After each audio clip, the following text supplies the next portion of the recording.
When we came here, we fell in love with the rocks, and it just so happened that a house was for sale. Walked in the door and said, we're going to buy it. My name is Joe Quattlebaum, and I'm a happy homeowner here in Roxborough Park, Colorado. Yes, we live with a lot of wildlife. We're very happy. We lived in the East Bay in San Francisco during the Oakland fire in '91.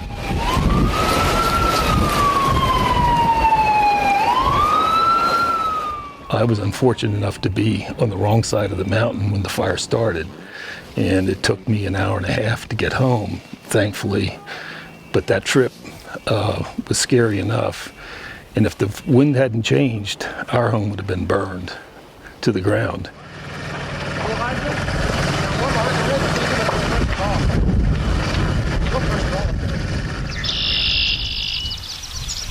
Fire mitigation when we got here was one of my major concerns. So that's why when I saw the opportunity, we got West Metro to come out and give us an assessment, and we're taking action to fix the problems we see here. So walking up to Joe's property, I started looking at the bigger picture of what's going to transmit risk, fire, to his home.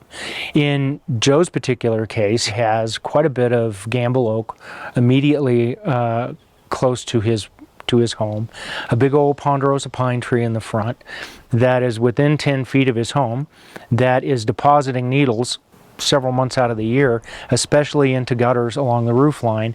And if those were to ignite, then that gets fire underneath, and now your roof's on fire.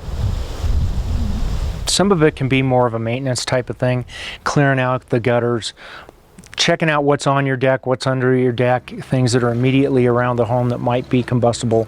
But after that, it's really just a series of managing the spacing. Out to about 30 feet, you can still have vegetation. And out to 100 feet, if their property line goes that far, you can have more vegetation.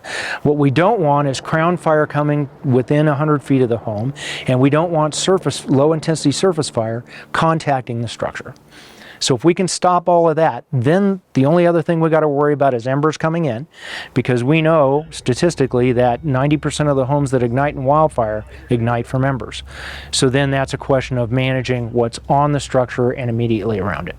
It's not take out all the trees or anything, it's just how you do it, making sure that you've taken out any of the combustible stuff or as much of the highly combustible stuff off the floor and keep it away from the home.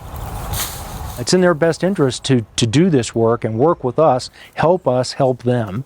And that way the community, just one at a time, the community then becomes safer as a group. If you've seen what a fire can do and how fast it can do, like we saw in Oakland, there's do what you can do as fast as you can do it.